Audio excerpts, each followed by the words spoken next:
વિલસત સ્મેરાનનમ શ્રીહરિમ તુંગે પીઠવરે સ્થિતમ પરિવૃતમ સદ્ભક્તવૃંદેર્યથા તારાભિર્વિદુમર્ચ્યમાનમુરુધા તૈશ્ચંદનૈઃ કૌસુમૈર હારે શેખર પંક્તિભિશ્ચ હૃદયે શુક્લાંબરમ ચિંતયે. ઓમ ભગવતે શ્રી સ્વામિનારાયણાય નમો નમઃ. શ્રી અક્ષર પુરુષોત્તમાય નમો નમઃ. શ્રી પ્રમુખ સ્વામી મહારાજાય નમો નમઃ.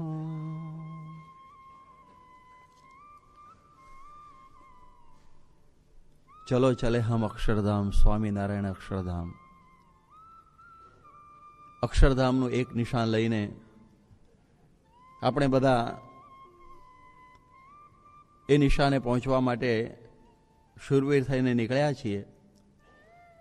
તો શ્રીજી મહારાજે પ્રથમ 2 સેનાની વાતો કરીને પ્રગટ ગુરુ હરિના સથિયારામાં એ નિશાન સર કરવા માટેની બહુ સુંદર વાતો આપણને સંભળાવી.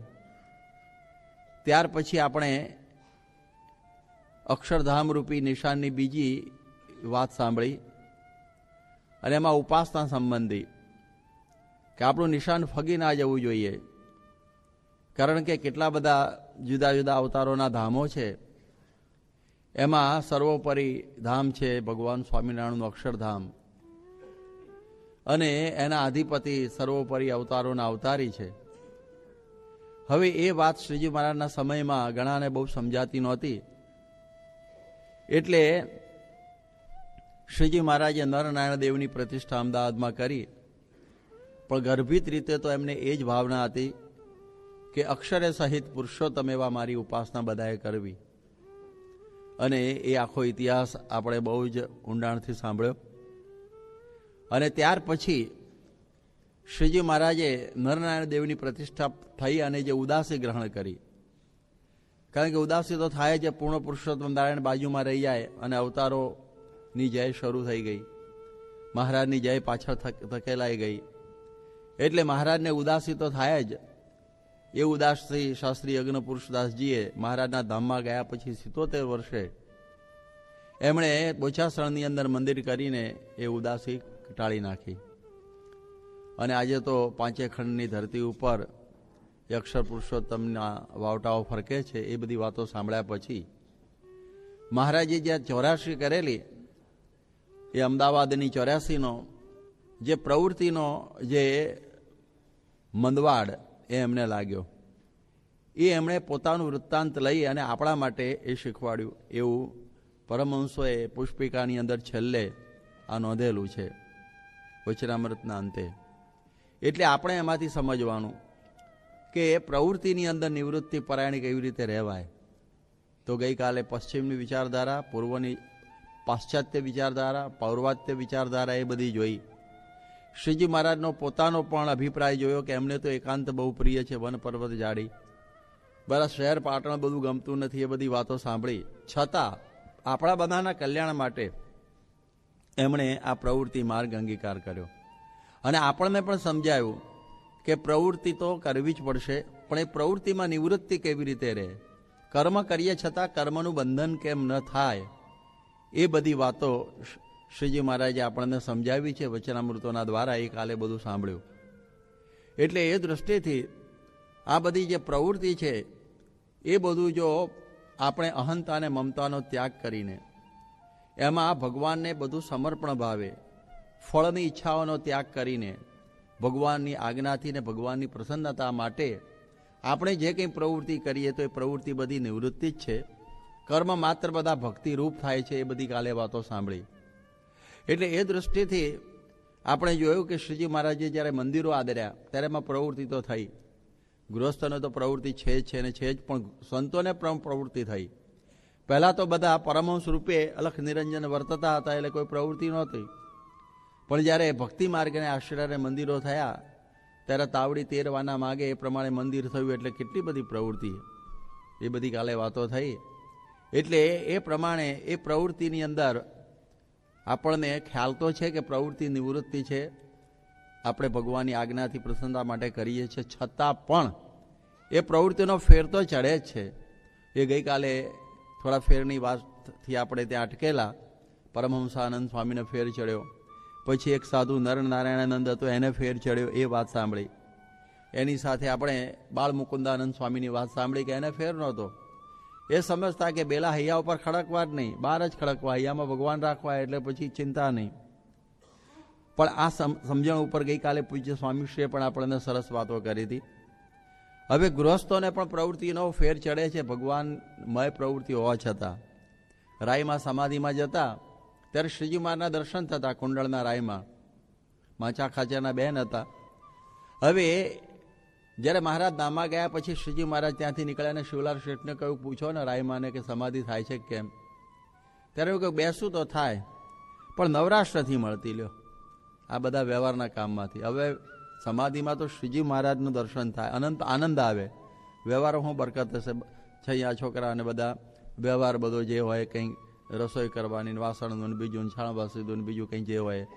હવે એમાંથી ટાઈમ નથી મળતો. કે દૂધપાક કેમ ખાતા નથી, કે ખાટી છાશમાંથી ટાઈમ મળતો નથી, એના જેવું થયું આ તો. એટલે એવી પરિસ્થિતિ છે આ પ્રવૃત્તિની. મંદિર કેમ નથી આવતા? જો એના વેવાઈ આવી ગયા. આવું તો હતું જ. સ્વામી આવે ખબર છે, આવવું જોઈએ. અને સ્વામી આ આખો મહિનો અહીંયા આગળ આપ્યો, આપણા માટે કેટલી કૃપા કરી, બહુ કૃપા કરી. પણ આ વ્યવહાર એવો છે ને કે આ પ્રમાણે નથી આવતું. લ્યો, એટલે ઘણી વખતે આવું થાય. આપણને ખબર છે કે અહીંયા આગળ શાંતિ છે, આનંદ છે, બધું છે. પણ પેલા તુલસીદાસ જેવું થાય કે વસવાના તુલસીદાસ હતા ને, એમણે જો મારો દીકરો જે વાઘજી, એ એક મહિનો જઈને અરે જુનાગઢ સમાગમ કરે છે, હૈયામાં બહુ ટાઢું રહે છે, મારે સમાગમ કરો. તો ગુણાતીતાનંદ સ્વામી જ્યારે વડતાલ આવ્યા ત્યારે એમણે કહ્યું, સ્વામી વસો પધારો અને 2-4 દિવસનો 4-8 દિવસ રહો, પણ મારા દીકરા વાઘજી જેવું ટાઢું કરો. કે ભલે. અને મારે સવારના 4 વાગે ગાડા જોડી પર ગુણાતીતાનંદ સ્વામી વડતાલથી વસો પહોંચ્યા સમયા પછી. અને ત્યાં તો વાઘજીભાઈ કે જો સ્વામી હવે થાક્યા પાક્યા આવ્યા છો, જરા વિશ્રામ કરો, હમણાં અબગડી આવ્યો એમ કહીને ઉપડ્યા. અને ત્યાં તો વ્યવહાર જે માખીઓ ચોંટે ને એમ ચોંટ્યો અને ખ્યાલ જ ન રહ્યો.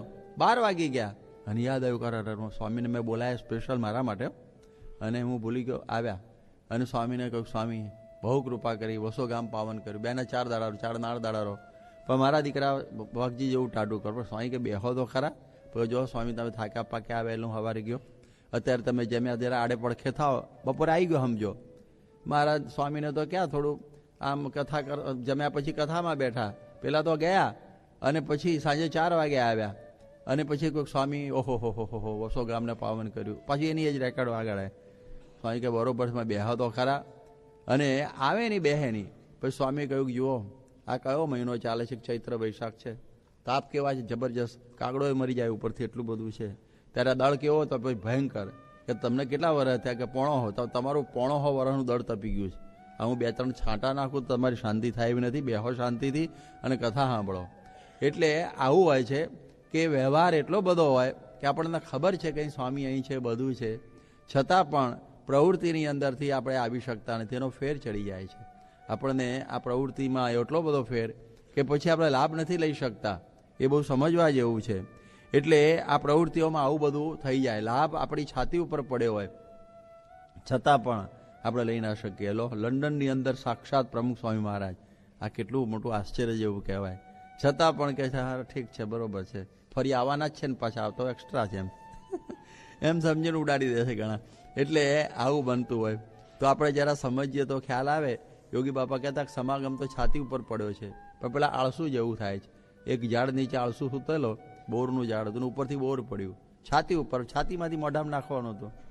એટલે એને બહુ આળસ થયો આમ. એટલે રાહ જોતો કોઈ આવે તો આપણે એવું થાય. ઘણી વખત રૂમમાં બેઠા હોય ને તો પછી પાણી પીવું હોય, આમ જોતા કોઈ છોકરો નીકળે, એ પાણી લાવવાનું, આ તમે જોજો આમ બાજુમાં હોય તો ઊભો થઈ લે નહીં. આ પદ્ધતિ છે આવી. એટલે એ પ્રમાણે હવે જોતા હતા કે ઊંટવાળો જોતો હતો, એક ખેતરવા દૂર બૂમ પાડી, એ ઊંટવાળાને થયું કે કંઈ ઇમરજન્સી લાગે છે, સૂતો છે ને બૂમ પાડે. એટલે ઊંટને માંડ બેહાડી, ઊંટ જલ્દી બેહે નહીં. અને ડેફા ભાંગતો એક ખેતરવા ચાલીને આવ્યો, ભાઈ શું તકલીફ છે તમને? તકલીફ કંઈ નથી, આ છાતી ઉપર બોર પડ્યું છે ને મોઢામાં નાખ મારે. પેલો ગરમ લાય જેવો થઈ ગયો, હું આટલો ચાલીને આવ્યો, ઊંટ બેહાડીને આવ્યો, આટલું નથી તને થતું, આળસું લાગે છે. એટલે આટલું બોલીને પેલો જતો રહ્યો. હો, અને પેલો હું તો બોલ્યો, આળસું લાગે છે, આટલું કામ એ ન કર્યું, આમથી આમ મુકાવાનું. તો પેલાને કે પેલા ઊંટવાળાને, એટલે પેલાને કે પેલાને આળસું કે ઊંટવાળો આળસું લાગે છે કે. એવી રીતે આ તો છાતી ઉપર સમાગમ છે, આપણે લઈએ એટલો ખરો. હવે જો આ પ્રવૃત્તિ કેવી હોય તો ઋષિઓ પણ પ્રવૃત્તિની પળોજળની અંદર આહનિક ભૂલી ગયા. કારણ કે પહેલા ઋષિઓ હતા ને ભજન ભક્તિને બધું કરતા, પછી વિવિધ શોધો ઉપર ઋષિઓ બધા ચડી ગયા. બધી કોઈ વૈદકની શોધ ને, કોઈક આ એરોપ્લેનની શોધ ને, કોઈક બીજી આ બધી ચરખાની શોધ ને, એવી રીતની બધા ઋષિઓ બધા એની અંદર પડ્યા. પ્રવૃત્તિ થઈ ગયો. આપણે ઋષિઓની શોધો બહુ છે. આ ભરદ્વાજે વિમાન શોધ્યા અને પછી ચરકે આ શોધ્યું ને આ શોધ્યું ને, એવી રીતે બધી પ્રવૃત્તિમાં પડી ગયા. પછી રોજ પૂજા પાઠ, પછી જે સંધ્યા વંદન, જે બધા શ્લોકો અષ્ટકો જે બોલવાનું હોય ને, બધું ભૂલી ગયા. ખ્યાલ જ ના રહ્યો કે સવારથી સાંજ ક્યાં પડી જાય ને ક્યારે હોઈ જાય. પછી તો ખ્યાલ આવ્યો કે આપણે બધું ભૂલી ગયા. પછી કોઈક જૂનો કંઈ ઋષિ 100 વર્ષનો 150 વર્ષનો હશે ને, એને ગયેલા ભાઈ અમે બધું ભૂલી ગયા છે, એટલે પહેલાં ફરી શીખવાડ્યું ત્યારે ઠેકાણવું પડ્યું. એવી રીતે આપણે પણ આ બધા અમારા સંતોને અને આપણા હરિભક્તોને આરતી પૂજા ચેષ્ટા નિયમ આ બધું પ્રવૃત્તિમાં ભૂલી જાય. આ બધું પ્રવૃત્તિ અને પછી આરતીમાં એ ના આવે, પછી કોઈ ચેષ્ટામાં કોઈ ના આવે, કથામાં એ ના આવે, આરતીમાં આમ આરતી થઈને ભાગે, અષ્ટકમાં તો ઉભો જ ના રહે. એટલે આવી પરિસ્થિતિ થાય તો એનો કોઈ અર્થ નથી. એટલે એ બધું ગૌણ થઈ જાય. એટલે અઘરું છે પ્રવૃત્તિની અંદર ભગવાન સંભાળવા. મુક્તાનંદ સ્વામી સત્સંગના સ્તંભ જેવા, છતાં કહેતા કે મહારાજની આજ્ઞાથી કોઈ પ્રવૃત્તિની ક્રિયા કરવાની હોય તો હૃદયમાંથી વેંત વૃત્તિ બહાર કાઢીએ ત્યારે એ ક્રિયા થાય. અને વેંત કાઢી હોય ને એને હાથ પાછી વાળીએ ને અંતરદ્રષ્ટિ કરીને ત્યારે શાંતિ થાય. હવે જો એમને પણ મુક્તાનંદ સ્વામીને પણ પ્રવૃત્તિનો આવો ફેર થઈ જાય તો પછી આપણી તો શું દશા પડે સામાન્ય માણસની. એટલે આ બહુ સમજવા જેવું છે. સામાન્ય માણસમાં તમે જુઓ, બરવાળાના ઇજારદાર ઘેલા શાહ હતા, આખી જિંદગી વ્યવહાર કૂટેલો, અને પછી મરવા પડ્યા ત્યારે એના દીકરાને કહે કે આપણો જે આ જે બરવાળાનો અવેજ વળ્યો કે કેમ, હવે બોલ કરે. એના છોકરાઓ કહે જઈ નતા કે પારસનાથ કરો, આ બધું તો થયા રાખશે. પણ આનું આ જ પૂછે, અને એમ કરતાં કરતાં દેહ છોડ્યો. પછી ભૂત થાય બીજું કંઈ થાય. હવે જો એક રૂનો વેપારી છે ને, રૂ લેવા નીકળ્યો અને રૂ કરતો નીકળેલો, અને પછી એક વચ્ચે તરસ લાગી, એટલે બીજો વેપારી હતો ને એની દુકાને બેઠો અને પાણી પા, એની જગ્યાએ બોલો રૂ પા. બોલો પાણી જગ્યાએ રૂ બોલે, પણ રૂ થઈ ગયો ને. બોલો સમજી ગયો રૂના ભાવમાં કંઈક ગડબડ છે ને, આ રૂ લેવા આવ્યો છે, આનું કંઈક છે કંઈ. એટલે કે બેસો શું પાણી શરબત પાઉં એમ કરી બેહાડીને ગુમાસ્તાને મોકલો, એટલે બજારમાં જોઈ લે અને બધું રૂ બધું લઈએ. પેલો ગયો ત્યારે કશું મળ્યું નહીં. આવું થાય. ગુણાધન સ્વામી વાત કરતા કે બધા ખેડૂતો છે ને, એ બધા આખો દિવસ બળદના પાણી પાતા હોય, પો કરતા હોય ને બધા. પણ મંદિરમાં આવે ને તો મંદિરમાં હુતા પણ બોલે પો એટલે આપણે અહીં ક્યાં છે. આવું બધું થાય. અને એક વખત તો એ પો કર્યો અને મંદિરના ફળિયામાં જે બધા મંદિરનું પાણી હતું ને, બધા હાંડા ભરેલા ને રાતે, એ ઢોળી નાખ્યા બળદના પાતો હોય. મતલબ પણ શું છે આ? યોગી બાપા વાત કરતા કે એક શેઠ છે ને, કાપડનો વેપાર કરતા, અને પછી રોજ આવું ગ્રાહકનું ખેંચા 8 12 10 એમ કરીને ચાલતું જ આખો દાડો. અને રાતે આવી ગયું ગ્રાહક, અને પેલો કે શેઠ મને આપો. શેઠ કે 12 આના, ગ્રાહક કે 8 આના. 8 આના 12 આના, શેઠ તું મારું જૂનું ગ્રાહક છે, ચા બચલું 10 આના એમ કરીને લે ફાડીને આપું એમ કરીને ઓઢવાનો ચોફાળ ફાડી નાખ્યો. અને હવે ઠંડી વાગી કે શું થયું, આ ક્યાં ગયું, હું આવું થયું. એટલે પ્રવૃત્તિનો ફેર પડી જાય. ઘણી વખતે તમે જુઓ કોઈ સિનેમા કે ક્રિકેટ આવ્યું હોય ને, તો આ અઠવાડિયું 15 દાડા છોકરાઓને ચાલે છે પ્રવૃત્તિ, વાતો કરતા એકબીજાને આમ કરતા, એની કેસેટ વારે જોતા હોય ને, કેટલું બધું ચાલ્યા કરતું હોય. ભવાઈ ગામડામાં રહેતી હોય ત્યાં પણ છોકરાઓ એનો ફેર ચડી જાય. જ્યારે આપણે જોઈએ કે આપણી ગુણાતીત પરંપરાના ગુરુઓ આટલો બધો મંદિરનો વ્યવહાર કરે છે તો એને ફેર ચડવા દેતા નથી. પ્રવૃત્તિમાં નિવૃત્તિ શીખવાની છે. આપણે માનીએ છીએ પણ આવું થઈ જાય છે. ખબર છે કે આજ્ઞાથી કરીએ છીએ, પ્રસન્નતા માટે કરીએ, છતાંય ફેર ચડે છે. અને આહનિકના બહાનિક બધું જ્યારે આગુ પાછું થાય જ છે. તો એ સમયની અંદર આવવાનો આપણે ગુણાતીત ગુરુઓના દાખલાઓ લઈએ. ગુણાતીતાનંદ સ્વામી કેટલી મોટી પ્રવૃત્તિ કરતા. કહેતા કે ભાઈ વ્યવહાર અને મોક્ષ શીખવો હોય તો ગુણાતીતાનંદ સ્વામી પાસે જવું એમ કહેવાતું. તો એવી બધી પ્રવૃત્તિ ગુણાતીતાનંદ સ્વામીની ખૂબ ચાલતી. હવે કોકે પ્રશ્ન પૂછ્યો કે સ્વામી તમે આટલી બધી પ્રવૃત્તિ કરો છો, કારણ કે બળદ આવ્યા કે નહીં, કાકડિયાના પગારનું આ થયું કે નહીં, તો ભગવાનમાં વૃત્તિ ક્યારે રાખો છો? અને સ્વામીના અષ્ટકમાં એવું લખાય છે, મહાધ્યાનાભ્યાસમ પરમહરિ વાર્તા વ્યસનીનમ. આ બધું ક્યારે કરો છો? ત્યારે સ્વામીએ સરસ જવાબ આપ્યો, જેમ માછલું પાણીમાં રહીને બધી ક્રિયા કરે, હરવું ફરવું ખાવું પીવું, પાણીમાંથી બહાર કાઢો તો તડફડીને મરી જાય, એમ અમે જે ક્રિયા કરીએ છીએ ભગવાનની મૂર્તિમાં રહીને કરીએ છીએ. અને જો જરા મૂર્તિ ભૂલાઈ જાય તો તાળવું ફાટી જાય. આ કયો યોગ હશે? કેવો જબરો યોગ હશે? કેવી જબરી સ્થિતિ! આ તો ગુણાતીત સ્થિતિ. એવી સ્થિતિની અંદર ગુણાતીતાનંદ સ્વામી હંમેશા આ વર્તતા. એ બહુ અઘરું છે.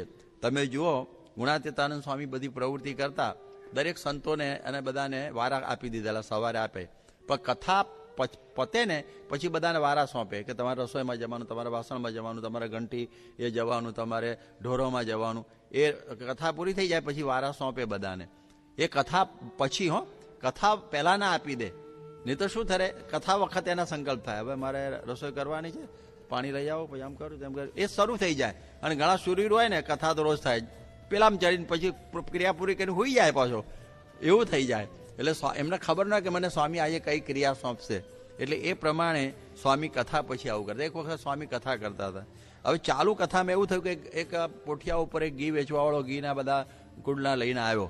અને એ વખતે કોઠારી હતા ત્રિકમદાસ, એ ડભોઈના વાણિયા હતા, અને ત્રિકમદાસ કોઠારી, પછી સાધુ થયેલા અક્ષર સ્વરૂપદાસ એમનું નામ. અને વેગી હતા, કોઈ આમ સમજત આમ, આમ સમજત આમ. પહેલા ગુણાત્યાંશ મૂળ અક્ષર નતા સમજતા, કોઈ કહેતા લાફો મારી દેતા, અને પછી સમજાવ્યું ત્યારે પછી એકદમ બોલવા માંડ્યા આવા વેગી. એટલે ત્રિકમદાસને વેગ બધો બહુ. એટલે એ ઘી વેચવાવાળો આવેલો, એટલે કોઠારીને થયું કે ઘીનું પતાવી દે. સ્વામી વાતો કરતા હતા. એટલે સ્વામીને કહ્યું, સ્વામી આ ઘીવાળો ઉતાવળો થાય છે, એટલે ઘીનું કામ પતાવી દો ને. એટલે સ્વામીએ કહી દીધું કે જો કથા પછી પતાવીશું, અને જો ઘીવાળો ઉતાવળો થતો હોય તો ભલે જાય, નથી લેવું ઘી. ઘીવાળો પાછળ જ આવતો હતો. એ બોલે, સ્વામી મારે કંઈ ઉતાવળ નથી, મારે તો સામટું ઘી વેચાય છે, ફાયદો છે. આ તમારા કોઠારી ઉતાવળા કરે છે, મારે તો લાભ થાય તમારી કથા સાંભળવાનો ભેગો.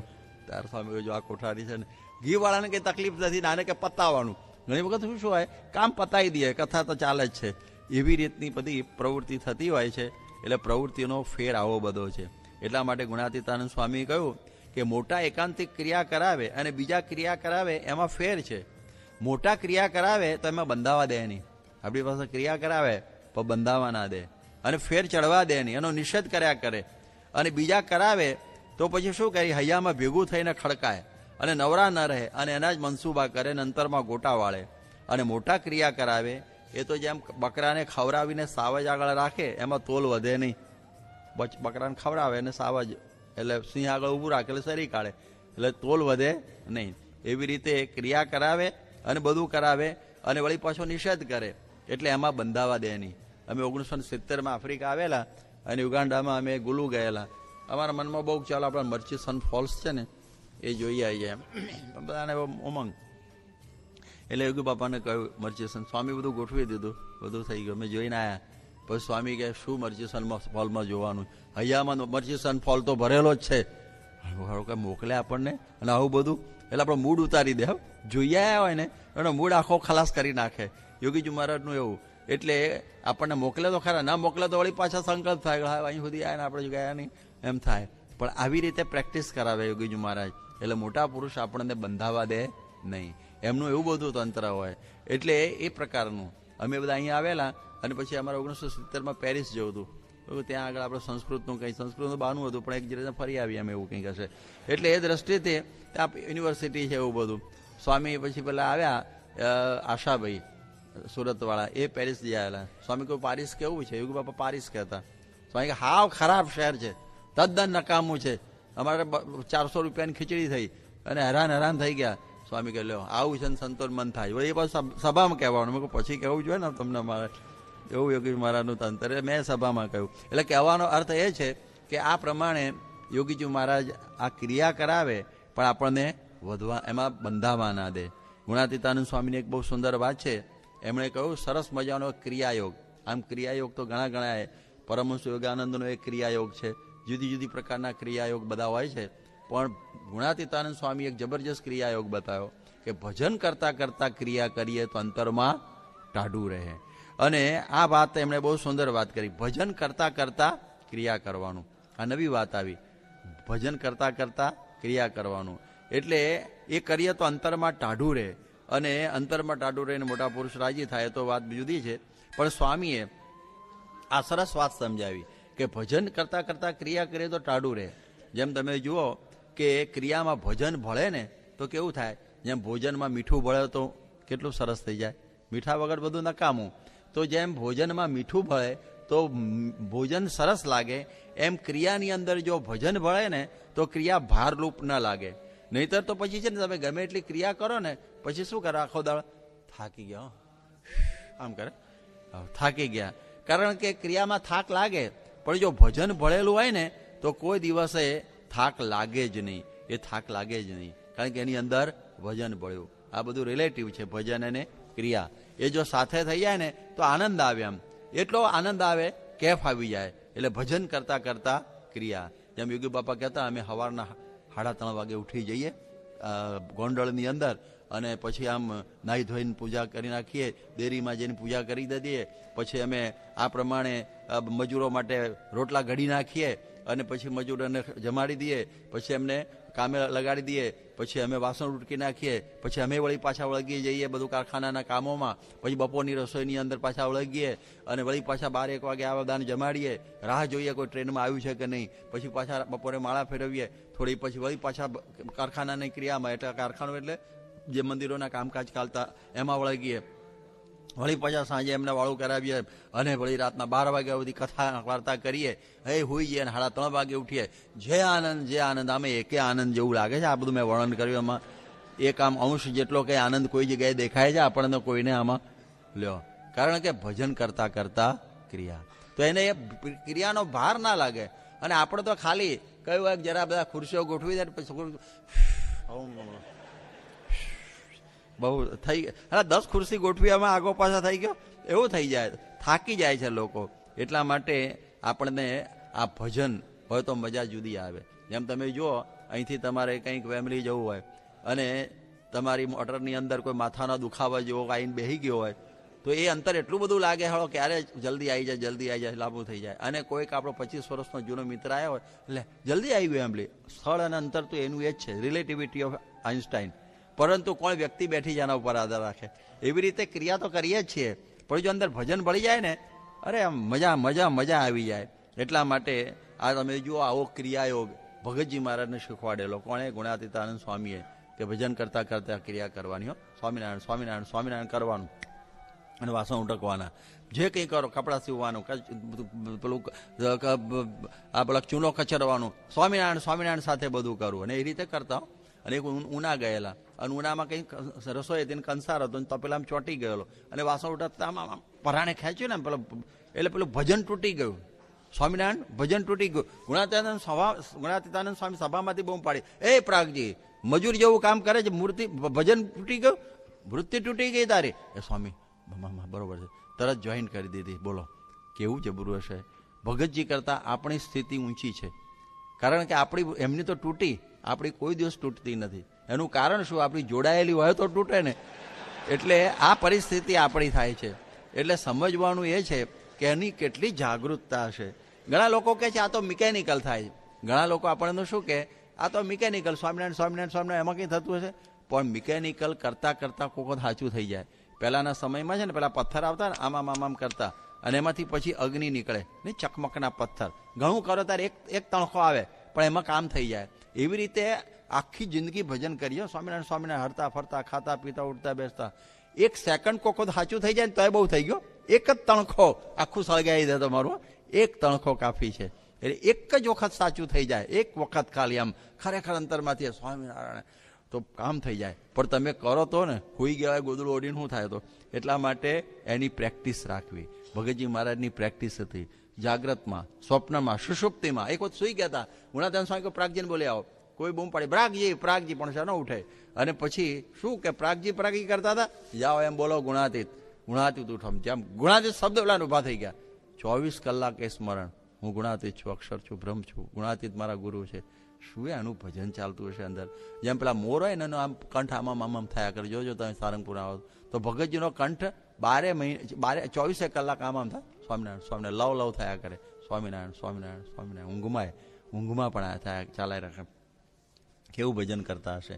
તો આપણે નાની પ્રેક્ટિસ કરવી. આપણા જીડી કાકા આપણા પ્રમુખ હતા અહીંયા આગળ, એ પણ સ્ટિયરિંગ પકડે ને ત્યાંથી સ્વામિનારાયણ સ્વામિનારાયણ સ્વામિનારાયણ એ જ બોલે. પછી લમણાજી ના રહે ને બાજુવાળાની પાસે બેસીને અભાવ ગુણની વાતો કરે. અરે મંદિરમાં તો આજે કંઈ બેકાર હતું બધું ખાવા પીવાનું, એવું કંઈ ટાઈમ જ ના આવે ને પછી. કારણ કે સ્વામિનારાયણ સ્ત્રીને પકડ્યું નથી સ્વામિનારાયણ બોલવાનું. એક જુનાગઢમાં એક વેપારી હતો ને, એ કંઈ વેચે ને બધું, આ બધો હતો કંઈક લોખંડનું બધું વેચતો. કોઈ કે એલા એ આ તાવડી કેટલાની? સ્વામિનારાયણ 2 આના. આ ત્રિકમ સ્વામિનારાયણ 5 આના.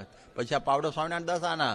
પછી કે આ લોઢી સ્વામિનારાયણ 2 આના. એટલે પણ સ્વામિનારાયણ આ બધું ભેગું કરે કે આ ટાઈમ નથી આ ધંધામાં, આ બોલીએ એટલે ભેગું ભેગું સ્વામિનારાયણનું ભજન થઈ જાય. એટલે ક્રિયા કરતાં કરતાં ભજન. જેમ તમે જુઓ પેલી બાઈઓ વડીઓ મૂકતા મૂકતા અન્નકૂટમાં, શ્રીજી મહારાજના વખતમાં અન્નકૂટ થયો ને ગઢડામાં 1872માં, તો એમ કરતી હતી તો એક રસ બની ગઈ ક્રિયાની અંદર. સ્વામિનારાયણ સ્વામિનારાયણ સ્વામિનારાયણ બોલતા બોલતા તો એને આમ સાંભળેલું આમ કરે ને તો નીચે શ્રીજી મહારાજ દેખાય, પાપડ વણતી હોય તો એમાં સ્વામિનારાયણ ભગવાન દેખાય એને. કારણ કે તન્મયતા આવી ગઈ એની અંદર. શું થઈ ગઈ? તન્મયતા.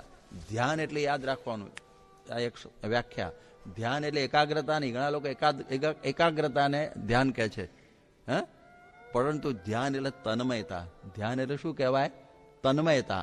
એટલે ભગવાનની સાથે તન્મય થઈ જવું. પછી એની અંદર આંખ બંધ કરવાની જરૂર જ ના રહે. આંખ જ બંધ નહીં કરવાની. ગોપીઓ કે આંખ બંધ કરતી હતી. તન્મય થઈ જવું એનું નામ ધ્યાન કહેવાય. એકાગ્ર તો પછી ગમે તે ઉપર થાય, કોઈ બિંદુ ઉપર કે આ ખુરશી ઉપર ટેબલ ઉપર પણ એકાગ્ર થાય.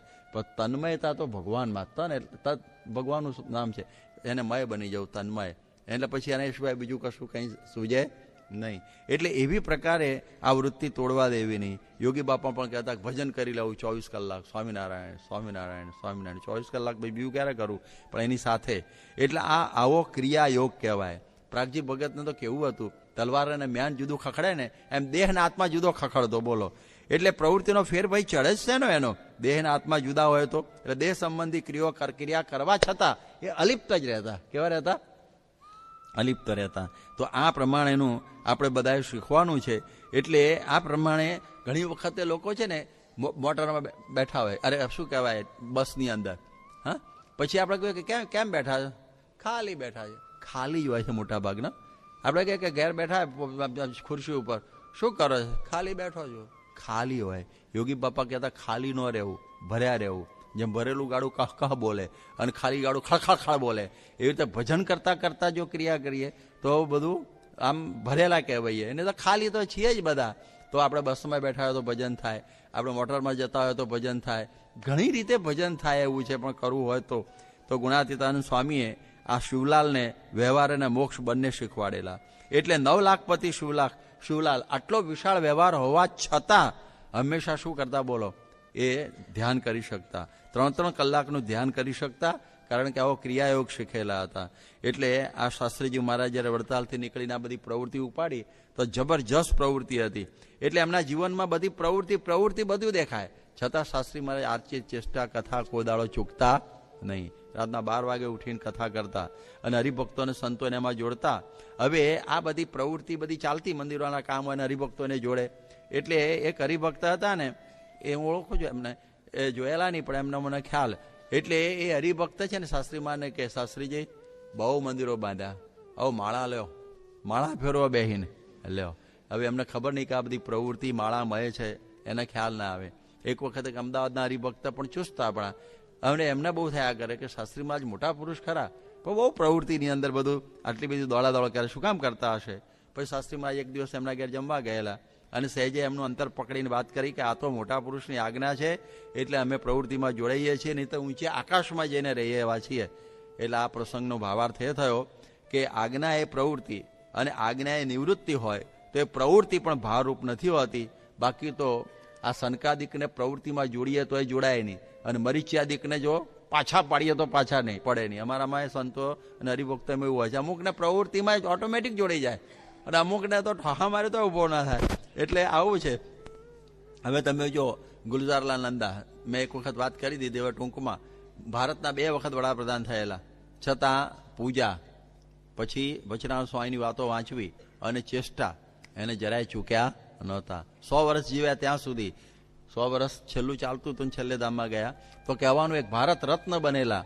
આટલું બધું એમનું હતું, છતાં પણ આટલી બધી પ્રવૃત્તિ. ભારતના વડાપ્રધાનની પ્રવૃત્તિ નહીં હોય? કેટલી બધી પ્રવૃત્તિ હોય, છતાં અમે જોયું છે આરતી, ચેષ્ટા, પૂજા એ પાક્કું એ બધું કરતા, ત્યારે આ હનિકમાં જરાય ફેર પડવા દીધેલો નહીં.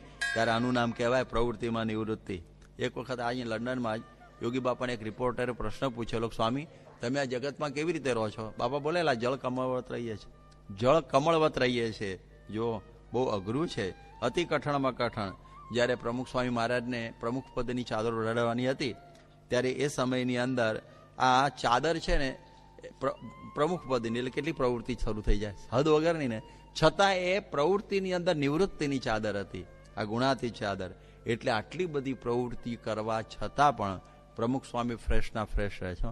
એક મિની એમ્પાયર જેટલો BAPS સ્વામિનારાયણ સંસ્થાનો વહીવટ છે, મિની એમ્પાયર જેવો.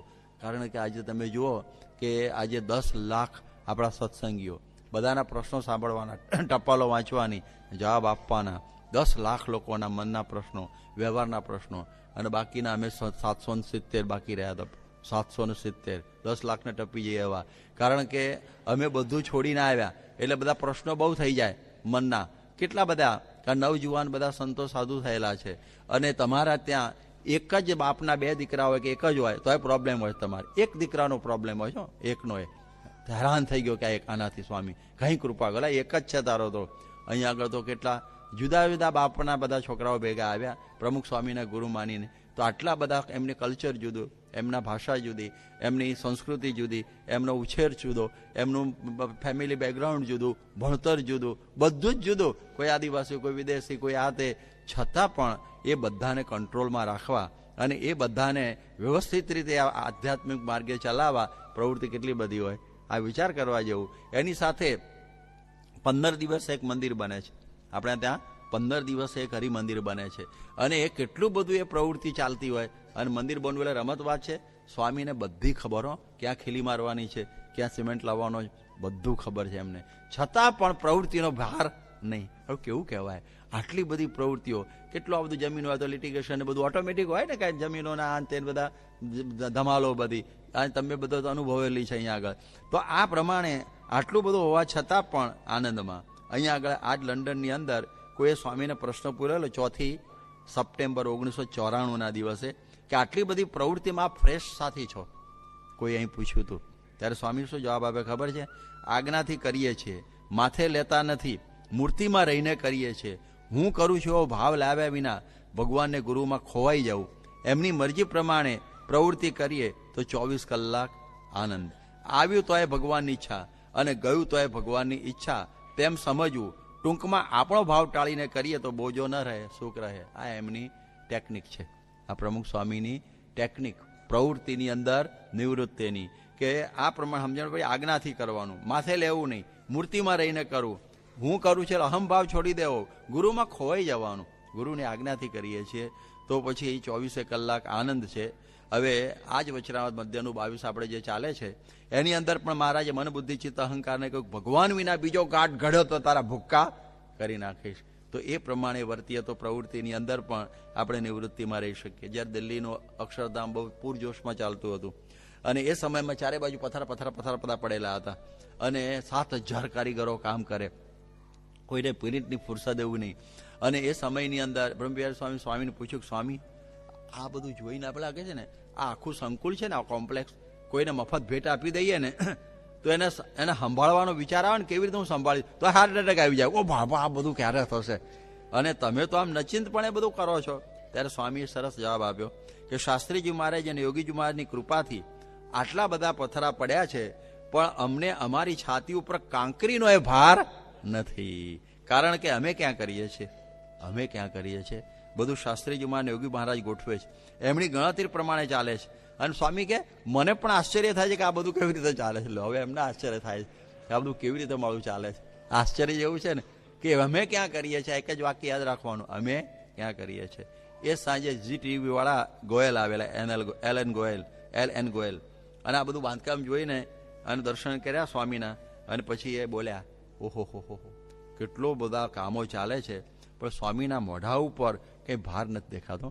એમના મોઢા ઉપર ભાર જ નથી. એટલે દરેકને આ સ્વામીની નિર્લેપતા અને હળવાશ અનુભવાય છે. હવે આપણે ખ્યાલ છે કે જ્યારે પ્રમુખ સ્વામી મહારાજને ફરી આ વાત કે BAPSના પ્રમુખ તરીકે નિમણૂક કરવાની હતી, ત્યારે એ વખતે પ્રમુખ સ્વામી ના પાડતા હતા. હાના નહીં, ચોખ્ખી જ ના પાડતા હતા કે મારા નહીં થાય અને મારું આ ગજુ નહીં, મારાથી આ બધું સંભાળાય નહીં. ત્યારે એ વખતે શાસ્ત્રીજી મહારાજ બહુ સરસ શબ્દો કહેલા, સાંભળજો, કે તું એમ માને છે કે આ કાર્ય તારે કરવાનું છે? એ તો મહારાજ કાર્ય કરશે. જો આ શબ્દો, તું એમ માનતો હોય કે હું કરવાનો છું તો તને ભાર લાગશે, પણ આ તારે નથી કરવાનું, આ તો મહારાજ કરવાના છે. અને ગુરુ આજ્ઞાથી પછી એણે જવાબદારી ઉપાડી અને આજે બધાએ અનુભવે છે કે પ્રમુખ સ્વામીના દ્વારા આ સંસ્થા પ્રમુખ સ્વામી નથી ચલાવતા, પણ શાસ્ત્રી મહારાજ કહ્યું ને એમ શ્રીજી મહારાજ સાક્ષાત BFPS સંસ્થા ચલાવી રહ્યા છે. એટલે જ્યારે ભગવાન પોતે સંસ્થા ચલાવતા હોય, બહાર શાનું આપણને એ ચલાવતા હોય, ઘરમાં જેમ મા બાપ ચલાવતા હોય તો નાના છોકરાને બહાર હોય, હા, એને તો પછી ખાઈ પીને મજા જ કરવાની. તો આજે BFPS સંસ્થા વિશ્વવ્યાપી બની છે, આટલો મોટો વહીવટ છે, છતાં સુવા જાય ને ત્યારે બધું મહારાજના માથા ઉપર મૂકીને જતા સુઈ જાય. એટલે મૂર્તિમાં આરામ કરે. શામાં આરામ કરે છે? ભગવાનની મૂર્તિની અંદર. એટલે ઘણી વખત સ્વામી કહે છે કે મહારાજને સંભાળીને, સાંભળજો, પૂરેપૂરો પ્રયત્ન કરો, પછી મહારાજ ઉપર છોડી દેવાનો. પ્રયત્ન કરવાનો ઘણા બે રીતે છોડી દે, જે થવાનું એ થાય, પહેલાથી છોડી દે. એટલે એવું નહીં, પ્રયત્ન કરવાનો. કોઈ કાર્ય સોંપ્યું હોય અને પછી આપણે કહ્યું કે હવે મહારાજ ઉપર સોંપી દો હવે ભાર, તો આપણે નિરાંત રહે. પણ માથે લઈ લઈને ફરીએ ને તો પછી ભાર રહે. આપણને ખ્યાલ છે કે જ્યારે નીલકંઠ વર્ણી લોજની અંદર આવ્યા ત્યારે મુક્તાનંદ સ્વામીની આજ્ઞામાં રહેતા, રામાનંદ સ્વામીની આજ્ઞાથી મુક્તાનંદ સ્વામીની આજ્ઞામાં રહેતા. અને એ વખત લોજની બાજુમાં શીલ ગામ છે અને ત્યાંથી એક દિવસ ચીબડા લાવવાના હતા. એટલે પછી મહારાજ, અરે મુક્તાનંદ સ્વામી કોઈ સરજુદાસ ચીબડા લઈ આવો, અને પછડી લઈને ગયા. અને દેવો ભગત હતો, એને પણ સાથે મોકલ્યો. વાણી હતો દેવો ભગત, એ પણ ભેગો ગયો. અને પછી ચીબડા તો બહુ હતા, એ લોકો બી ગાડું લઈ કે ના ના એવું કંઈ નહીં, તમે ઘાસડામાં ભરી દો. એમ કે 16 મણનો કંઈ ઘાસડો હતો, 16 મણનો. એ ચીબડાનો મોટો જબરજસ્ત એ બધું પોટલું કર્યું કે ઉપાડો કેવી રીતે? તો પછી 5 જણાએ તો ઉપાડ્યો, 5-7 જણાએ. અને પછી નીલકંઠ વર્ણી ઊભા રહી ગયા એમ પેલા ઓટલા આગળ, અને પેલા એ ઓટલા ઉપરથી એના માથા ઉપર ચડાવી દીધું. અને પછી 1.5 મણ તો એ વધ્યા. એ પછી દેવા ભગતે માથે લીધા. અને પછી દેવા ભગત જોતા હતા મહારાજ આગળ ચાલે, દેવો ભગત માથે પોટલું લઈને પાછળ ચાલે. તો મહારાજનો જે પોટલું છે ને 1 વેંત ઉપર ચાલે, પોતાના માથાથી 1 વેંત ઉપર ચાલે. દેવો ભગત વિચાર કરે, આને તો કોઈ ભાર જ નથી, આટલું મોટું પોટલું અને 1 વેંત ઉપર ચાલે. એને કોઈ સરજોદાસ ઉભા રહો. એ ગામ આવ્યું ને ઓટલા આગળ, એને શું કર્યું, પોતાનું મોટલું એની ઉપર મૂકી દીધું કે મારી તો ડોકી રહી ગઈ, આને તો ભાર નથી, આની પર નાખો એટલે મારો ભાર તો જતો રહે, એને તો લાગતો જ નથી. એવી રીતે આખા બ્રહ્માંડોનો ભાર મહારાજ ઉપાડે તો એમને ભાર લાગતો નથી. તો આપણું પોટલું એના માથે ચડાવી દેવું ને નહીં લાગે, સમજણ પડી? એના માથે મૂકી દેવાનું. અબ સોંપ દિયા હે જીવન કા સબ ભાર તુમ્હારે માથો મેં કે હાથો મેં જ્યાં નાખવું હોય ને. એટલે આપણે એને સોંપી દઈએ, એને ભાર નથી. એટલે મહારાજ સ્વામીએ કહ્યું ને આખો દિવસ પ્રયત્ન કરો અને પછી શું કરું, મહારાજ ઉપર સોંપી દો, આપણને ભાર લાગે નહીં. આ દેવા ભગતનો દાખલો યાદ રાખજો. એટલે આવું છે. સ્વામી આટલું બધું કરે છે ને તો એ વર્કાહોલિક નથી. ઘણા લોકો છે ને આલ્કોહોલિક હોય છે ને, વર્કાહોલિક હોય, કામ કામ કામ કામ. તરત જ જો ટપાલ પૂરી થાય માળા પકડી લે, અહીંયા આગળ સંતોની વાતો કરીને ચેષ્ટા શરૂ કરી દે, કથા શરૂ કરી દે, જમતી વખત કથા. કેટલું બધું, કોઈ પણ પ્રકારનું. બધા પુસ્તકો અમે નહીં વાંચ્યા હોય પણ પ્રમુખ સ્વામી બધા સાંભળી લીધા. ઘણી વખત કયું વાંચવું પ્રશ્ન થાય કે આ વંચાઈ ગયું, આ વંચાઈ ગયું, આ વંચાઈ ગયું, આ વંચાઈ ગયું, કેટલું બધું કહેવાય. તો આ પ્રમાણે પ્રમુખ સ્વામી આ પ્રવૃત્તિની અંદર આનિક ભૂલતા નથી. તરત જ આ બધાની અંદર બીજો તો આ બધી પ્રવૃત્તિ છે ને જોવે ને તો સ્વામીશ્રીના સ્થાને કોઈને ખાલી અઠવાડિયું બેહાડ્યો હોય ને હયાટી જાય, ગાડો થઈને સીધો મેન્ટલ હોસ્પિટલમાં. એક બાળકે સ્વામીને પૂછેલું, બાપા પૂજામાં તમે કેટલી માળા ફેરવી? એટલે બાપાએ સરસ જવાબ આપ્યો કે અમારે તો અખંડ માળા ફરે છે. મેં 2 દિવસ પહેલા વાત કરેલી, પેલા ડેનિયલ અને પેલા ડેવિડ સ્વામીને પૂછેલું કે તમે નિર્વિકલ્પ સમાધિ કેવી રીતે? સ્વામી કે ભગવાનને સાથે રાખીએ અને હરીએ ફરીએ ને સાથે રાખીએ. એટલે કે છે ને હરીએ ફરીએ બધું કરીએ પણ મહારાજને સાથે રાખીએ એટલે આ બધું નિર્વિકલ્પ સમાધિ છે. હવે આપણે બધાને ખબર છે કે અહીં આગળ આ મંદિર બન્યું આપણું. હવે એ પહેલાં આપણે જગ્યાઓ હોતતા હતા અને એમાં વેમ્બલી પાર્ક સ્ટેશનની સામે પેલો લી સ્ટુડિયો લેવાનો હતો, બરાબર? હવે 4,67,000 પાઉન્ડમાં કંઈ ગોઠવણી થતી હતી. એમાં 3 ભેગા થયા, એક કંઈક ગમે તેમ કરવાના હતા, 67,000 બીજેથી આવવાના. સ્વામી કે હું અમેરિકા જાઉં છું ને પાછો આવું ત્યારે લઈ લેજો. કોણ જાણે ગમે તે રીતે પણ લેવાયું નહીં. એટલે સીએમ કાકે કે હું જ્યારે ત્યાંથી પસાર થયું તો મારા હાર્ટ ઉપર આમ શું કહેવાય બ્લડ પ્રેશર વધી જાય એટલે રસ્તો જ ના લઉં. હવે આટલી સારી જગ્યા જતી રહી, આટલી સારી જગ્યા જતી રહી, એવું બધું થયા કરે. એટલે છતાં સ્વામીને મનમાં એવું જ બોલેલા કે જય મહારાજની મરજી, બસ શાંતિ, જાણે કશું થયું નથી. બીજો પ્રસંગ તમારો બધાનો ખ્યાલ છે. 1983માં એટલે 1983 આ હેરોની અંદર આપણને પેલી જગ્યા મળવાની હતી મંદિર માટે. અરે આજ મંદિર કરવાનું, 4 એકર જગ્યા તો આપણી પડી છે, બાકીની 3 લઈને 7 એકર ઉપર આપણે મંદિર કરવાનું હતું. અને પેલા પ્લાન બાન બધું થઈ ગયેલું, પણ એ લોકોએ ભયંકર વિરોધ કર્યો. આપણે પણ લાખ પાઉન્ડનો વકીલ રાખ્યો, 20,000 સહીઓ ભેગી કરી અને બધું ઘણું ધમધમાટ કર્યું. છતાં પણ આપણે હારી ગયા. એક સામાન્ય પાર્કિંગ બી ગમે તેમ ઊભું કર્યું, એ તો ઠીક હતું. બધાએ બોલતા હતા કે it was a racial judgement, not a judicial judgement. એટલે એ રંગભેદી આ ચુકાદો હતો, કોઈ એક ન્યાયનો ચુકાદો નહોતો, એમ બધાને ખબર હતી. પણ થયું એવું. અને એ વખત સ્વામી અટલાદરામાં હતા. આપણા જશ કાકા છે ને અહીંયા આગળ આપણા ટ્રસ્ટી હતા, એમનો ટેલિફોન રાતના 11 વાગે આવ્યો કે બાપા આપણે તો હારી ગયા. અને આપણે હિન્દુઓનું આમ એમ થાય ને ગૌરવ પેલું થઈ જાય એવું થઈ ગયું, એમ આપણી માનહાનિ થાય એવું થયેલું. આમ બધા ડિપ્રેસ થઈ ગયેલા એ વખત, જો અહીં બેઠા બધાને ખબર છે. અને સ્વામી, હું બાજુમાં બેઠેલો, અને સ્વામી તો કે ભલે જેવી મહારાજની મરજી, એમ કે સુઈ ગયા. 1 સેકન્ડમાં ઊંઘી ગયા. મને આખી રાત વિચાર આવ્યો, લેવા દેવા વગર મારે તો કંઈ નહીં થયું. એટલે ડિસ્ટર્બ થઈ ગયો, ખરો આ થયું આવું થયું. આપણે કારણ કે હું થોડો રસ લેતો ને, એટલે મને લાગ્યું કે આ તો બહુ ખરાબ થયું. એટલે મને બહુ ઊંઘ ના આવી. અને સ્વામીએ પછી સવારે ઉઠ્યા, લંડન મંડળ ઉપર એક કાગળ લખેલો 8 પાનાનો, બધાને ખબર હશે કે મહારાજ જેમ રાજી રાખે તેમ રહેવું, એ જે કરતા હશે તે સારું જ કરતા હશે, એનો ભાવાર્થ મેં આ તો કહ્યો. પછી બધાને બળ આવી ગયું. હવે આવો જ પ્રસંગ 1980માં લોસ એન્જલસમાં થયેલો. એક ડલનીમાં કે એક જગ્યાએ આપણને સરસ જગ્યા મળવાની હતી, 5 એકર, અને 500 ગાડીઓનું પાર્કિંગ ફ્રી હતું લોસ એન્જલસમાં, જ્યારે ફંપા મારી છે ને આપણે ત્યાં. હવે આ પ્રમાણે અમે ત્યાં 1980માં બોસ્ટનમાં હતા, અને મળે એવું જ હતું બહુ સસ્તી રીતે. અને એમાં પૂછવાનું હતું કેસી પટેલને, એટલે કેસી પટેલ, અને કહ્યું કે અડધા કલાકમાં જવાબ આપી દેવાનો. તો કેસી પટેલ મળવામાં જ અડધો કલાક થઈ ગયો, અને આપણે પહોંચી શક્યા નહીં જવાબ આપવાને. એક જીવ લોકોએ ખરીદી લીધું, એમાં મારી ઊંઘ ઉડી ગઈ લેવા દેવાગાની. અને પછી હું રોજ સ્વામીને પૂછવું ક્યારેક, સ્વામી આવું કેમ કર્યું? આવું સરસ જગ્યા મળવાની હતી આ લોસ એન્જલસમાં, 80ની વાત કરું છું, અત્યારે 2006 ચાલે છે. ત્યાં આવી આપણને મળી નહીં, આમ તેમ 2-3 દાડા દિવસમાં 10 વખત કરું આ વાત. એમને પેલા આંખનો મોતિયાનું ઓપરેશન હતું ને એ વખતે. પછી સ્વામી મને એક વખત કહ્યું, જુઓ આપણે પ્રયાસ કર્યો છતાં ન થયું, એમાં મહારાજની મરજી સમજી ખરખરો ફોક કરો. ફોક એટલે ખોટો કરો. આ વિચાર પર ઊંઘ ના આવે, બેચેની રહે, ખાવાનું ના ભાવે, એવું થાય. માટે મહારાજની મરજીમાં રહેવું. ત્યારે મને કંઈક શાંતિ થઈ. પછી કંઈક આવો પ્રસંગ થાય ત્યારે આવું થઈ જાય કોક વખત હજી પણ. એટલે આ એક આંખનો સ્વભાવ, પ્રકૃતિ. એટલે વ્યવહારમાં પડેલા સામાન્ય માણસો છે ને, એને હંમેશા કોઈને કોઈ પ્રકારની માનસિક તાણ રહેતી જ હોય. સાંભળો, કોકને વેપારની કે નોકરીના પ્રશ્નો, કોકને દીકરા દીકરીના લગ્નના પ્રસંગો, કોકને દીકરો રખડું હોય, દુરાચારી પાક્યો હોય, કોઈ અપમાન કરી નાખ્યું હોય આપણું સભામાં કે બહાર, કામનો બોજો આવી ગયેલો હોય, પછી પોતે કોઈ પોસ્ટ પ્રાપ્ત કર્યું હોય, એ ખહી ના જાય ને આપણે કોઈ ઉઠાડી ના મૂકે પોસ્ટ ઉપરથી, એની ચિંતા, ટેન્શન. જેમ બોગ હતો ને કે 3 વખત જીતી ગયેલો, કહે છે ને બોલો 1, 2, 3, પછી એમ થાય કે હવે હું નહીં જીતું તો શું થશે, એનું ટેન્શન, એના મોકલા લાભ. એટલે ઘણા બધા આવી તાણોમાં મન ડોળાયેલું લે. ઘણાના ઘરમાં લગ્ન પ્રસંગ હોય, જનોનો પ્રસંગ હોય, બીજું ત્રીજું, તો રગવાટ, એમાં કોકની સાથે ઝઘડી પડે, કોકને હગાવાલાને આમંત્રણ આપવાનું ભૂલી ગયો હોય, એટલે એનો ઝઘડો શરૂ થાય, બહેનનો ને ભાઈનો, એ પાછું વધારાનું આવ્યું હોય. અને પછી મેં આટલું બધું કામ કર્યું, મને કોઈ થેન્ક યુ ન કર્યું, એ લબ્ધ હોય. ધોબીન ત્યાં કપડાં છે, કાલે લઈ આવવાના છે, એની માથા ઉઠ હોય, કે ઘરમાં ચોકડી કરવાના, કડિયાને બોલાવવાનો છે, એનું બધું રગવાટ હોય. આવી અર્થહીન તાળોની અંદર પણ આવા રહેનારા મળી આવે છે.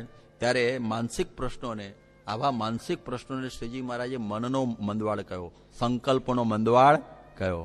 આ જો પ્રવૃત્તિ થઈ ગઈ ને, પેલી 84 યાદ કરજો, પેલી કઈ 84 થયેલી ત્યાં કાંકરિયા ઉપર, એની આ વાત છે. એટલે આવું થાય. આજે 7 વર્ષના બાળકને પણ ટેન્શન હોય છે, અને પરીક્ષામાં નાપાસ થાય કે ખોટ જાય ત્યારે ટેન્શનમાં આપઘાત કરી નાખે. એટલે અમદાવાદમાં તો રિઝલ્ટના દિવસે કાંકરિયા ઉપર સ્પેશિયલ પોલીસો રાખે છે બધી. એટલે આવું બધું થાય. આજે દેશ વિદેશમાં છે ને મનના મંદવાડના ડાક્ટરો વધી ગયા, સાયક્રેટિસ્ટ. દર્દીઓ પણ એની રાહત થવા ભારે દવા આપે, પછી એની આડઅસર હોય, શું કહેવાય, સાઈડ ઇફેક્ટ બધી આવે. પરંતુ આપણે આ એક સમજણ રાખીએ કે જેવી મહારાજની મરજી, તો વિધાઉટ એની સાઈડ ઇફેક્ટ આ દવા છે આપણી.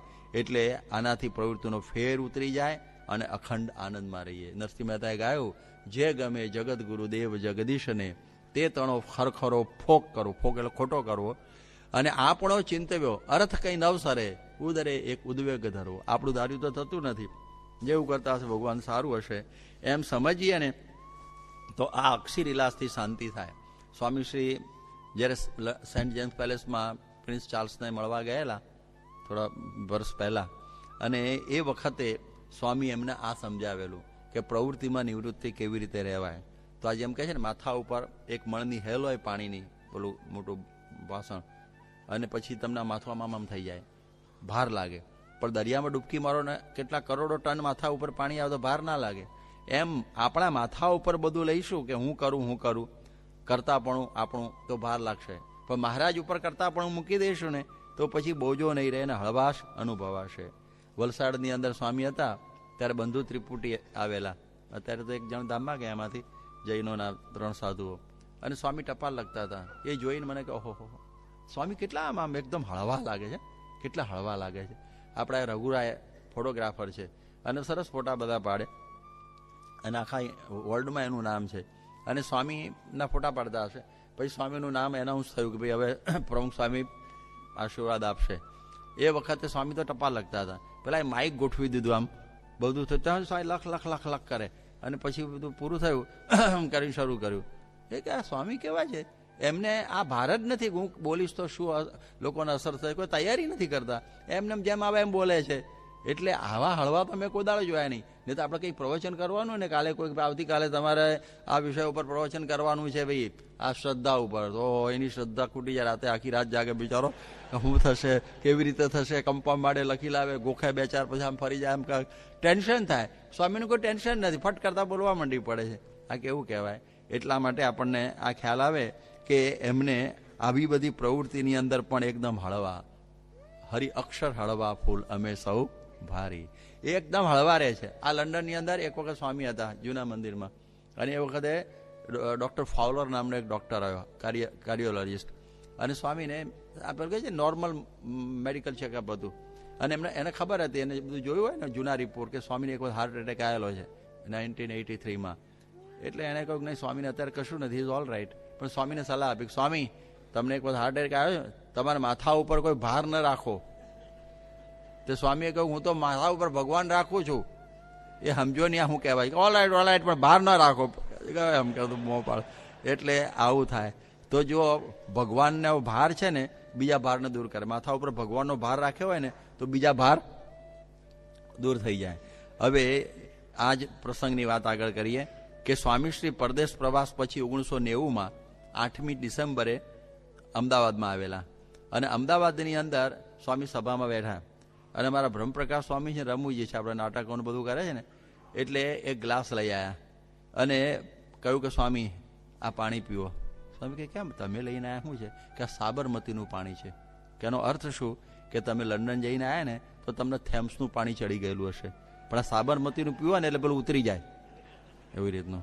પણ સ્વામી એનો જવાબ બહુ મર્મ ભર્યો આપ્યો. સ્વામી શું કહ્યું કે ચડ્યું હોય તો ઉતારવાનું હોય ને, ચડ્યું હોય તો ઉતારવાનું. સ્વામી આટલું બધું ફરે છે પણ કોઈ જગ્યાએ કોઈ દેશની અસર થતી નથી, એને કોઈ પાણી ચડતું નથી, કારણ કે એને તો ભગવાનનું પાણી ચડી ગયેલું છે, એટલે બીજું ચડે નહીં. એટલે આમાં એમની બ્રાહ્મી સ્થિતિ છતી કરી દે છે. આ જ વચનાવતમાં શ્રીજી મહારાજે આપણે વાંચ્યું ને આગળ કે આખી પ્રવૃત્તિ વિસરવા માટે એક વાક્ય કહેલું. શું કહેલું?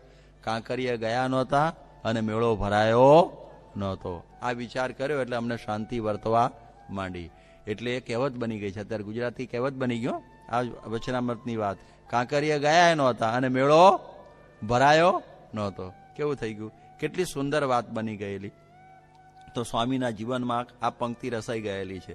હવે 2004ની સાલની અંદર એપ્રિલની 5મી તારીખે દિલ્હીની અંદર એક અમેરિકન કોન્સ્યુલેટના વડા અધિકારી ડેમિયન સ્મિથ આવેલા, અને ડેમિયન સ્મિથ છે ને એ સ્વામીના દર્શન કર્યા. ડેમિયન સ્મિથ સ્વામીના દર્શનથી બહુ પ્રભાવિત થઈ ગયા. 15 મિનિટ સ્વામી સાથે બેઠેલા, અને પછી બોલ્યા કે આ સ્વામીનું બધું મેં જોયું, એમનું વિચરણ, કારણ કે તો કોન્સ્યુલેટના વડા હતા એટલે સ્વામીના પાસપોર્ટને બધું ખબર, મોટા મોટા બુક જેવા પાસપોર્ટ. એટલે સ્વામીએ કહ્યું, એમણે કહ્યું કે સ્વામી ઘણા દેશોમાં જાય છે અને કેટલું બધું વિચરણ કરે છે, વિદેશની અંદર પણ બધા જાય પણ બદલી જાય, પણ મને એવો અનુભવ થયો છે કે સ્વામી સહેજે બદલાયા નથી. No country has been able to change or influence him. કોઈ પણ દેશની અસર એમની ઉપર થઈ નથી. અમારે તો ખાલી ગામડામાંથી સુરતમાં જાય ને તો 2 દાડામાં બદલાઈ જાય, હું આખો નાખો. પણ આ સ્વામી આટલું બધું દેશ વિદેશમાં ફરે છે, જરાય બદલાતા નથી. કોઈ પણ દેશ તેમને બદલી શક્યો નથી. તેઓ પહેલાથી જેવા છે તેવા જ છે. એક આશ્ચર્યની વાત છે, આવું ડેમિયન સ્મિથે કહ્યું. આવો જ બીજો પ્રસંગ અહીં જ 2004માં સ્વામી ગઈ વખત આવેલા, ત્યારે મે માસની 21મી તારીખે આપણા ગરવી ગુજરાતવાળા રમણીકભાઈ પણ આવેલા, અને એમણે સ્વામીને પૂછ્યું સહેજે કે સ્વામી, તમે વિશ્વમાં વિચરણ કરો છો તો તમને કોઈ એક શહેર કે સ્થળનું આકર્ષણ ખરું? અમને ઘણા પૂછે કે તમે એ બધું ફર્યા, કયું સારું લાગ્યું? પૂછાય આ બધા, તમે આટલું બધું ફર્યા, કયું સ્થળ, કયો દેશ સારું લાગ્યો, કયું ગામ સારું લાગ્યું, એવું બધું પૂછે. ત્યારે સ્વામી સરસ જવાબ આપ્યો કે અમારે તો ભગવાન સાથેનું આકર્ષણ છે, બીજું કોઈ, અને બીજું અમારા ગુરુનું આકર્ષણ છે. એમની આજ્ઞા છે કે તમારે બધે જવું, એટલે આકર્ષણમાં કંઈ નહીં, આપણે બધે જઈને લોકોને, હરિભક્તોને કથા વાર્તા કરી રાજી કરવાના, અને એ લોકોમાં ભગવાનનો મહિમા વધે અને સંસ્કાર દૃઢ થાય એ કરવાનું. જુઓ, પ્રમુખ સ્વામી બધે ફરે છે, કોઈ પ્રવૃત્તિનો ભાર તો છે નહીં, તો બધી વાતો ચાલે જ છે. છતાં પણ એ સમજવાનું કે પ્રમુખ સ્વામીને કોઈ દેશનું, કોઈ ગામનું આકર્ષણ નથી. ઘણા કહે બાપા લંડન કેવું લાગ્યો, એમ ઘણા પૂછે જ પાછા. તો એમને કોઈ દેશ કે ગામનું આકર્ષણ નથી, એમને તો ભગવાનનું અને એમના ગુરુનું આકર્ષણ છે. પછી એમણે બીજો પ્રશ્ન પૂછ્યો તો રમણીકભાઈએ કે આપણી સંસ્થા વેટિકન જેવી વિશાળ થયેલી છે, આ વેટિકન જે છે ને એના જેટલી વિશાળ સંસ્થા થઈ છે, આટલો બધો કારોબાર આપ ચલાવવા માટે કેટલો સમય આપો છો? બરોબર છે ને, કોઈ મોટું આખું કોર્પોરેશન ચલાવવાનું હોય, કોઈ બધું મોટું જબરું ચલાવવાનું, તો ટાઈમ આપવો પડે ને એના મોટા મુખ્ય અધિકારીએ. તો તમે આટલી મોટી સંસ્થા ચલાવો છો, ભજન ભક્તિ તો તમે કરો છો બરોબર જ, આમાં કેટલો સમય આપો છો? તો સ્વામી બહુ સરસ જવાબ આપેલો કે અમે તો સત્સંગ કરતા જઈએ, સાંભળો છો, ગામડે ફરતા જઈએ, અને વ્યવહાર તો ભગવાન ચલાવે છે. આ બધું ભગવાન ચલાવે છે અને ગુરુના આશીર્વાદ છે. અમારે સમય આપવાની કોઈ જરૂરિયાત નથી, એ બધું ચાલ્યા જ કરતું હોય છે એની મેળે મેળે. હવે આપણે બધાને ખબર છે 1985માં QPRની અંદર સમયો થયેલો, સ્વામીની સુવર્ણ તુલાનો, એ બધું પતી ગયું. પછી સ્વામી મોટરમાં બેસીને દેશથી આવેલા કાગળો વાંચવા માંડી પડ્યા, ભૂલી જ ગયા આખો સમયો. કેવું જબરજસ્ત કહેવાય, મોઢા ઉપર એકદમ નિર્લેપ, અમે સાથે જ બેઠેલા, એનો વિચાર જ નહીં. હવે જો 1992માં ગાંધીનગરમાં અક્ષરધામના ઉદઘાટનનો સમયો પૂરો થયો એટલે તરત જ સ્વામી ગામડે ફરવા નીકળી ગયા. કાંકરીએ મેળો ભરાયો જ નહોતો. QPR પછી જાણે કાંકરીએ મેળો ભરાયો જ નહોતો. એટલે આ બધામાં આપણને ખબર પડે કે સ્વામી બહુ બોલે છે. વારે વારે 1974માં શરૂ કરેલું એ બોલતા હતા કે દેશ વિદેશમાં ફરીએ પણ મન તો ભગવાનના ચરણારવિંદમાં રાખીએ. પછી ક્યાંથી અસર થાય? અસર જ ના થાય ને કોઈ પણ પ્રવૃત્તિની. એટલે સ્વામી મહારાજમાં જ રમામાણ રહે છે. એટલે દેશ વિદેશમાં એમને જવા આવવા જેવું પણ નથી, દેશ વિદેશ ફરવા જેવું પણ નથી. આપણે ટ્રેનમાં બેઠા હોય ને, ટ્રેન ચાલતી હોય ને, તો આપણને લાગે બધા સામે ઝાડ પણ ચાલે, એટલે ઝાડ નથી ચાલતા, ટ્રેન ચાલે છે, ઝાડ તો ત્યાં સ્થિર જ છે. એવી રીતે પ્રમુખ સ્વામી તો શ્રીજી મહારાજમાં સ્થિર જ છે, પણ આપણે બધા ચાલીએ છીએ એટલે સ્વામી ચાલતા દેખાય છે, આપણે બધા ફરીએ છીએ એટલે સ્વામી ફરતા દેખાય છે. બાકી સ્વામી ફરતા નથી, એમને આવવાનું એ નથી, જવાનું નથી. એ લંડનમાં કે પછી ભારતમાં એમને કોઈ ફરક પડતો નથી, એ તો સદા શ્રીજી મહારાજમાં જ રહે છે. એટલે આ પ્રમાણે એમના ઇન્સ્ટ્રુમેન્ટ બની અને આ બધું કાર્ય કરે છે. એટલા માટે અંતરમાં ટાઢું થવાનો આ જ ઉપાય કે ભગવાન ઉપર સોંપવું. હરિ અક્ષર હળવા ફૂલ અમે સૌ ભારી. સામાન્ય માણસને તો હું કરું એવું સતત રહ્યા કરે આપણે બધાને, પણ આનાથી માણસ દબાઈ જાય. જ્યારે સ્વામી હળવા ફૂલ જેવા રહે. એક વખતે દિલ્હીની અંદર 15/4/2004ના દિવસ દિલ્હીમાં સ્વામી બોલેલા કે મહારાજને કરતા સમજીએ ને મોટા પુરુષના આશીર્વાદથી કામ થાય છે એમ સમજીએ તો અહમભાવ આવે નહીં, અહમનો ભાર જતો રહે, પછી હળવા ફૂલ જ રહે ને. આ કેવી સુંદર વાતો સ્વામી કહે છે. ફરી પાછું આપણે જઈએ કોઠમાં ગણેશ ધોળકાની રાણો તરફ. શ્રીજી મહારાજે મધ્યના 22માં કહ્યું ને કે અમને બધું જ્યારે પ્રવૃત્તિ બધી બહુ કરી અને પછી અમે અમદાવાદથી જતલપુર ગયા, જતલપુરથી ધોળકા ગયા અને ત્યાંથી ગણેશ ધોળકાની રાણોમાં જઈ અને ત્યાં પછી વિચાર કરવા માંડ્યો. તો એ જ ધોળકાની બાજુમાં ગણેશ ધોળકાની રાણોમાં પ્રમુખ સ્વામી મહારાજ પણ પધારેલા 8/12/1990ના દિવસે. 8/12/1990ના દિવસે અમે બધા સાથે હતા. અને એ જ દિવસે સાંજે પાછા સ્વામી શ્રી અમદાવાદ આવ્યા.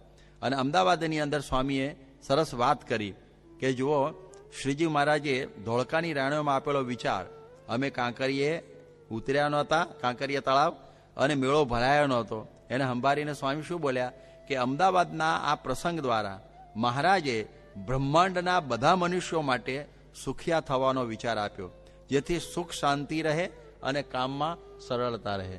શ્રીજી મહારાજે આ મોટામાં મોટો ઉપાય આપ્યો બધાને સુખિયા રહેવા માટેનો. એકને સુખિયા રહેવા માટેનો આ ઉપાય શ્રીજી મહારાજે આપ્યો. કયો આપ્યો? કાંકરીએ ગયા નહોતા અને મેળો ભરાયો નહોતો. આ પ્રમુખ સ્વામી મહારાજે એ વાત કરી. આપણે બધી રીતે સમજીએ ને તો આપણને બધી રીતે શાંતિ થાય એવું છે. આપણે ટૂંકમાં હવે પૂરું કરીએ છીએ 2 મિનિટમાં કે મહારાજનો એક, અરે આપણો છે ને મનુષ્યનો એક સ્વભાવ છે આપણા બધાનો, કે કોઈ વસ્તુ ન મળી હોય ને તો દુઃખ તો થાય પણ ઓછું થાય. પછી મળ્યા પછી જતી રહે ને બહુ દુઃખ થાય. મળ્યા પછી જતી રહે એનું બહુ દુઃખ થાય. યુગાન્ડાની અંદર ખૂબ બધા કમાયા અને ખૂબ બધું પ્રાપ્ત કર્યું. ધંધા પાણીએ સુસ્થિર થઈ ગયેલા. અને 1972માં તત્કાલીન રાષ્ટ્ર પ્રમુખ ઈદી અમીલે પહેરેલે કપડે કાઢ્યા ત્યારે કોક તો ગાડા જેવા થઈ ગયેલા, અને કોક આઘાત પામીને મરી પણ ગયેલા. અને ઘણા એવા બધા હતા કે આપણે યુગાન્ડા ગયા નહોતા અને કમાયા નહોતા, એમ સમજીને મહારાજની મરજી એમ સમજીને સુખિયા પણ રહ્યા. એટલે આ વિચારને આપણે પામવાનું. હવે આગળની વાત પછી આપણે આવતીકાલે આગળ ચલાવીશું. સ્વામિનારાયણ ભગવાનની